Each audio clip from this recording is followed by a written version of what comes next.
let's do that. Let's do one group photo. Charlie, you felt like we need to chant, or you need a sign? Sign. Thanks, Charlie. All right, Derek, you got a group photo? Yeah. Let's all get in a little bit, as much as possible. Yeah. I feel like I'm looking everywhere. Not sure if I'm getting my eyes. Okay. All right. Hopefully we'll have some lists to show up, even if they don't. This moment is the pouring grass this moment, so we're going to go ahead and kick it off. Okay. Let me just get us started. Yeah, let's get some energy really quick. I didn't have a chant prepared, but we still want to expand Fairfares now. Right? Okay? All right. Ready? I don't even know what we want. Expand Fairfares. That didn't feel right. Mayor Adams, expand Fairfares now. Let's call him out, because that's what this is all about. He's the person that can do it. His name is on all the signs. And while this is a state presentation, this is something that he can't do. There are many things on the state level he can't, but I'm preaching to the choir. I'm going to turn to them and say it. So let's get it started. Mayor Adams. Mayor Adams. Sorry, that did not work. Call the response. I'm going to call Mayor Adams. You guys say expand Fairfares now. Mayor Adams. Expand Fairfares now. Mayor Adams. Expand Fairfares now. Mayor Adams. Expand Fairfares now. Guys, did he hear us? Yeah. I know he calls that way. All right. He's going to hear us. Good morning, everyone. My name is Dana Dennis. I'm a senior organizer with the Riders Alliance. We're a grassroots group that fights for better transit. We want to make sure that transit is more accessible. We need plenty of things in that area. I won't go down that lane right now. Definitely reliable. You all saw us fighting for 6-minute service for the last year. It's important that people get to work, school, and their various appointments on time. And then lastly, but certainly not least, what we're going to talk about today is more affordable, right? People are out here penny pinching. They're struggling. They are literally rubbing their dimes and nickels together to get on transit, right? And then if they don't have the dimes and nickels that are needed, they are begging for swipes. They're borrowing. They're pulling from another area in their budget. They're going without meals. Maybe they can't get lunch that day as they go out. Maybe they're late to paying their phone bill. Their rent, which we all know as of yesterday, is certainly sure to increase this year, right? So these are the things that folks are dealing with. And I'm here today to represent those folks. We have some other people behind me who are going to speak on their personal experiences and the groups that they represent. But, for years, I've been hearing from riders, and I was that rider for many of those years, who struggled to afford my MetroCard and my fare. I'm still struggling to afford all of my costs. Many of my costs come in healthcare and medical bills, childcare, and then my rent. Like, the rent is killing me. It's to the point where now I live in Jersey, which many of you heard me say, because I just can't afford to live in Brooklyn anymore. I would love to be here. I'm born and raised in this city. I'm a lifelong New Yorker. I still hold on to it because I work here, but God knows I can't find a 3-bedroom in my price range anywhere. It's just not happening. And if you guys know of anything, please let me know. But moving on, we are going to talk today, and the purpose for us being out here, while this is a hearing that's happening right across the street around the fare hikes, the fare is going up to $2.90. Some people may say, hey, that's only a 15-cent increase. Again, we just talked about nickels and dimes and where that 15 cents can go for a lot of riders. It goes back into our food. It goes back into our household. For the most transit dependent, the black and brown rider, the immigrant rider, the single parent, the person who barely has it at the end of each month, when their check gets there, it's not even enough. That person can tell you exactly what they can do with 15 cents. There is not anything extra, right? And so we're calling out Mayor Adams at the city level to say, hey, there's a lot of things that we can't afford here in New York City. And it may not all be on you. Maybe inflation's not on you, right? Maybe there's not everything that has to do with the rent that's at the city level. There's a lot that we need from the governor and the state on that as well. But expanding the Fair Fares program, making sure that low-income riders have access to a discount for their MetroCard and their fare is something that the mayor can do. This is a city program that we fought for 5 years ago. We were able to win, and currently close to 300,000 riders are benefiting from the Fair Fares program. You have to be between the ages of 18 to 64, right? And currently, to apply for Fair Fares and get an actual subsidy for a single individual, you have to be making less than $15,000 a year. That's ridiculous. When we're talking about Staten Island, Brooklyn, the Bronx, Queens, Manhattan, that doesn't work. That is not comparable to what we see in rent, food, and public transportation. It doesn't work. And then for a family of 4, you have to be making just under $29,000. 4 people have to be making under $29,000. How do those 4 people eat? What do they get? What are the benefits for them? Because a lot of times, even at $29,000, 4 people barely qualify for SNAP. They're just making it. We're talking about, and I have applied, I have had the applications come back and say, you make $2 over what you need for this program. That is painful to be that close. Fairfax does not have a sliding scale. So what are we calling for? What do we need the mayor to do? We need him to double that subsidy. We are calling on a 200% subsidy and nothing less. This is a non-negotiation. We're not asking for anything less. We will go from just 700,000 people qualifying for the program to up to 1,750,000 riders qualifying with that increase. It allows a single individual making around $29,000 to apply and hopefully be eligible, and a family of 4 at around $60,000 to be eligible. That's what we need in this increase, especially now that we know the fare is going up. This is something you can do, Mayor Adams. We hear him all day. The budget's tight. I got a lot on me. We got new things that we're unexpected. Listen, the folks that we're talking about, these riders that are going to speak, the people that we're representing today, their budget's tight too. They got a lot on them too. That's what they had. Council just passed the rent increases. We have a lot of council support. We are thankful, but the mayor is the one person who can do this. I'm speaking directly to you, Mayor Adams. These are the folks who voted for you. They put their back on the line. They got out of their houses. They stood out there, they put you in office, and they feel like you can do it. You said you would do it. You want to make this an affordable city, you're going to have to bridge this gap. This cannot be a city of just people who are dirt poor and everybody else who's rich and who don't feel it. There's a whole lot of us in the middle, and we're not getting no help. And today, what we're saying is that we need it, especially as it pertains to transit. You cannot live in New York and not have transit plagued into your life. I don't care if you own a car or not. It's still a part of your life. And for those who need it to be affordable, they should have that option. So today, we're saying expand fair fares. All right, with that, I'm going to call on other folks. Yes, thank you, Charlie. All right, I'm calling on other folks who are going to speak to that. First up is one of our longtime leaders, members, riders. He's dedicated, especially to the bus fight, but to this as well. I've been a friend of this person for many, many years. I've been fighting for fair fares, and hopefully this year we're going to win an expansion. Pedro Valdez Rivera, you're up. Thank you, Pedro. Thank you, Dana. Good morning. My name is Pedro Valdez Rivera.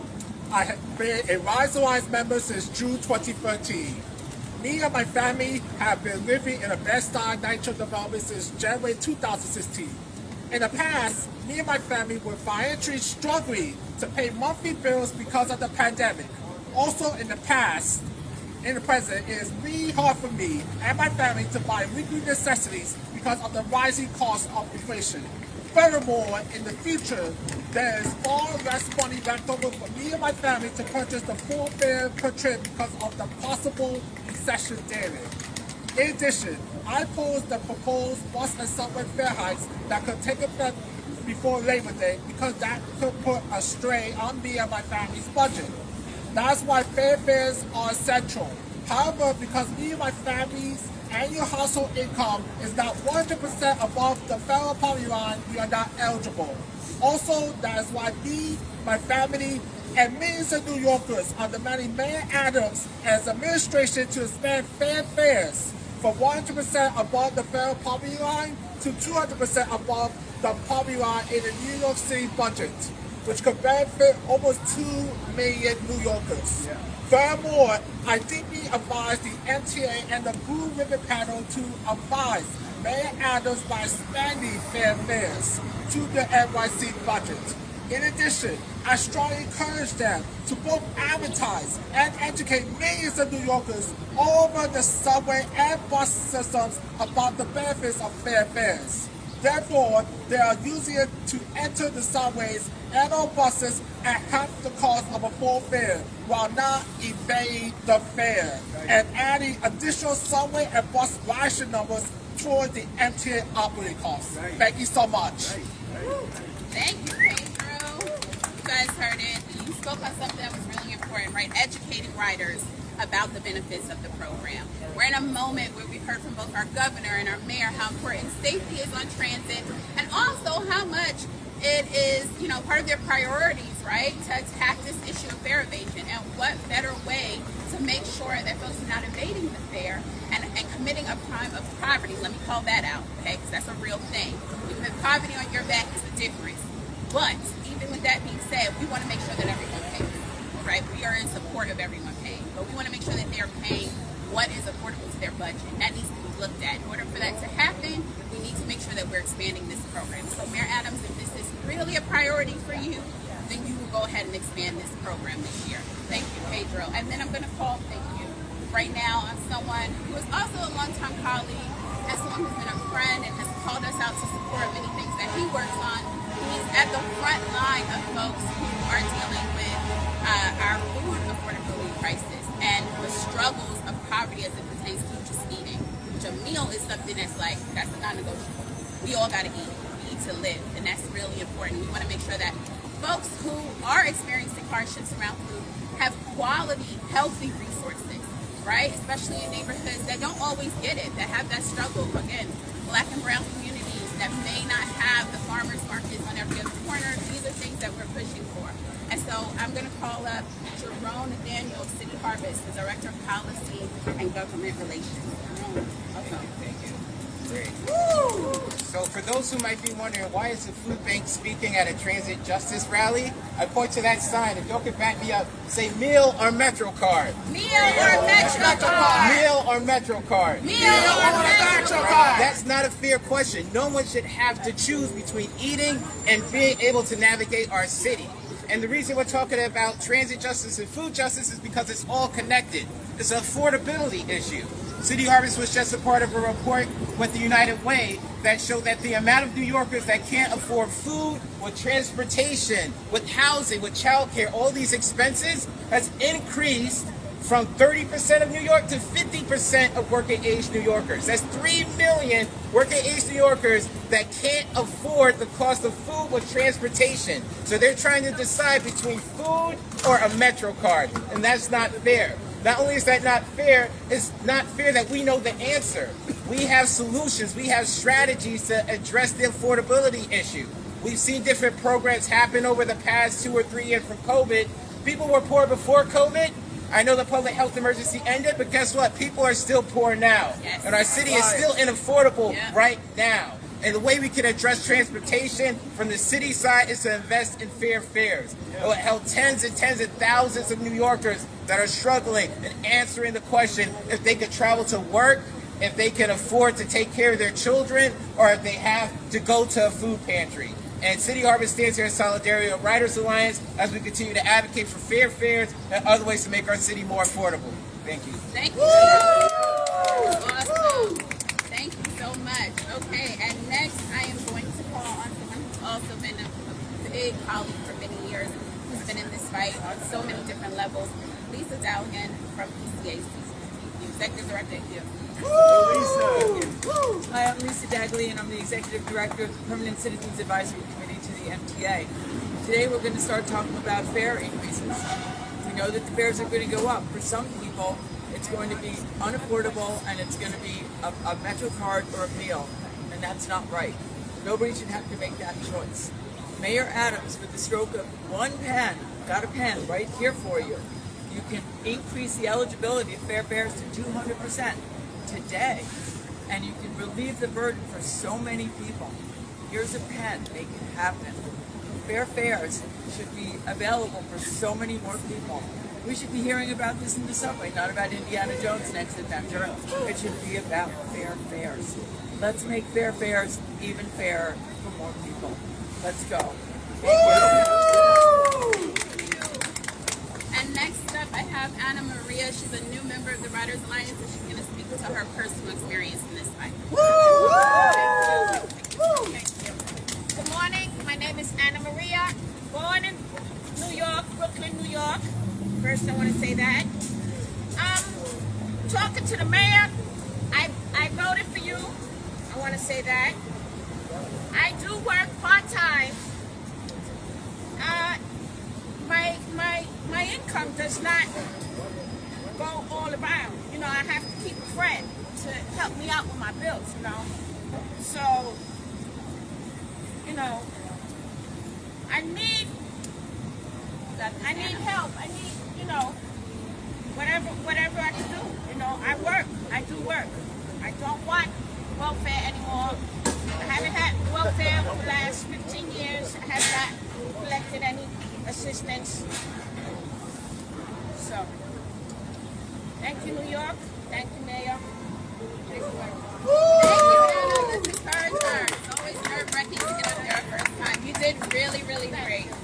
And thank you for sharing that. It's so personal whenever we come out with our story, right? And it is something to say. Especially, I speak about this all the time.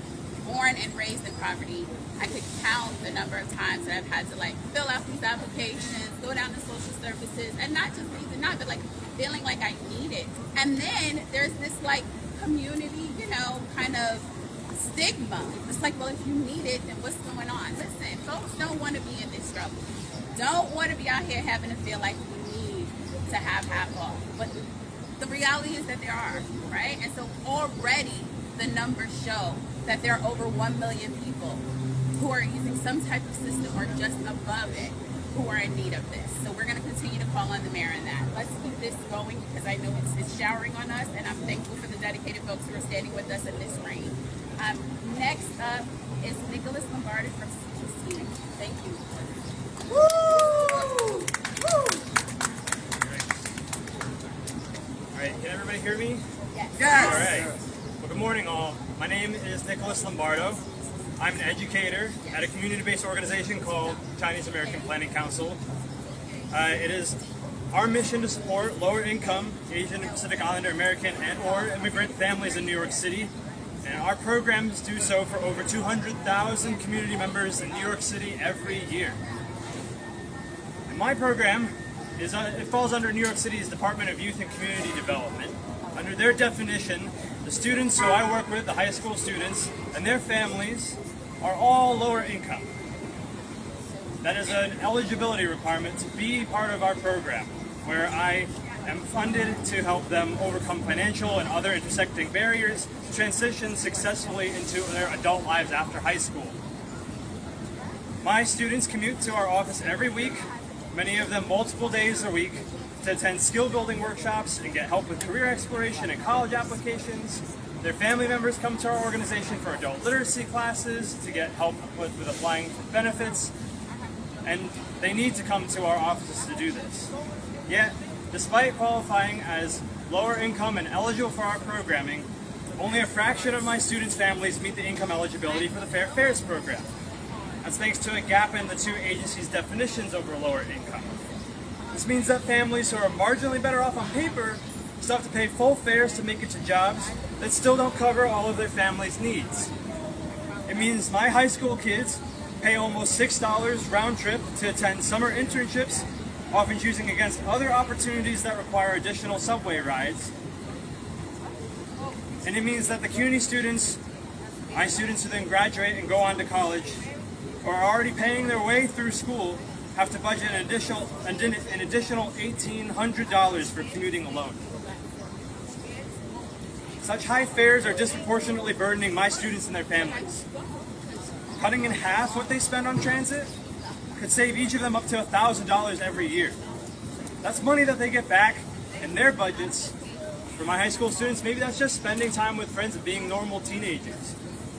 But for a lot of them, that means getting to engage in more extracurricular opportunities because they have the money to now go and do that. Or it means paying for school expenses or saving up to do so. It might mean helping their families pay for food or for other expenses at home. And for a lot of them, it just means saving for retirement or saving for a future that they don't know what's going to happen. So as fares are rising to $2.90 each way, it's essential that we keep the transit system affordable for my students, their families, and all in New York who don't earn enough to meet the cost of living, let alone save into the unknown future. Mayor Adams and the MTA expand economic and transit justice for all. Expand it for all lower income working and or immigrant families who need this to pay for all the things that they're trying to budget and keep track of. Expand fair fares now, Mayor Adams. This is a time. Listen to all of us here. Thank you. Thank you for that, Nicholas, for showing your students in the struggle of many of their families. And last but certainly not least, someone can also speak to the struggles of the members that they represent. Alia Sunro from New York League of Conservation Voters is the Deputy Director of Environmental Justice. Hi everyone, thank you. My name is Alia Sumro. I'm the Deputy Director for New York City Policy at the New York League of Conservation Voters. We're a statewide environmental advocacy organization, and we stand with Writers Alliance and all the advocates here today calling for Mayor Adams to expand fair fares and urging the MTA to cut the proposed fare hikes. NYLCV believes that everyone should have access to reliable, affordable, and clean transportation. We're seeing the impacts of climate change every day. We saw it last week with the terrible air quality. Climate change, and it exacerbates existing environmental and economic inequities. So in order to fight climate change and address these current inequities, we need to make our transit system more reliable, more affordable for everyday New Yorkers. And it is most often low-income and communities of color that are most underserved by public transportation systems. As the cost of living increases, we need the MTA to cut the proposed fare hikes. If we want our city to become more equitable and sustainable, we need to invest in the people that make our transit system successful. And that's why we support Writers Alliance and all the advocates here today calling on the city to expand fair fares. Our city budget process is wrapping up, so this is really urgent. Again, thank you for inviting me. And I know Chris may have questions. I'm just going to wrap us up though because of the rain. So if there are any, you can catch any of the RA staff offline. But again, I just want to say thank you to all of the groups that were able to come out and support us. So many that responded saying that there was stuff going on today. I know everyone's fighting on many different levels. But I thank you. And one last call out. We just want to say, Mayor Adams, I hope that you heard us today. This is a program and something that you can do. You must see an expansion to fair fares as a line item in the budget. We have just a few weeks for this to wrap up. This is something that cannot go away, right? Transit is the lifeblood of our city. We say it often. And to make sure that it's affordable, this must happen. So thank you again for those of you who stood with Writers Alliance today and the many different groups that continue to fight. Tell us how we can continue to support you as well. Have a good one, everyone. Thank you. Okay, sorry, I just got word that the public advocate was trying to make it. Hopefully will come, but we are going to wrap up still. Maybe we'll get him in a press comment or a video, but I know it's raining. We appreciate his support always. Ronnie Williams is always there for us in many different campaigns. All right, have a good one. All right, I got it.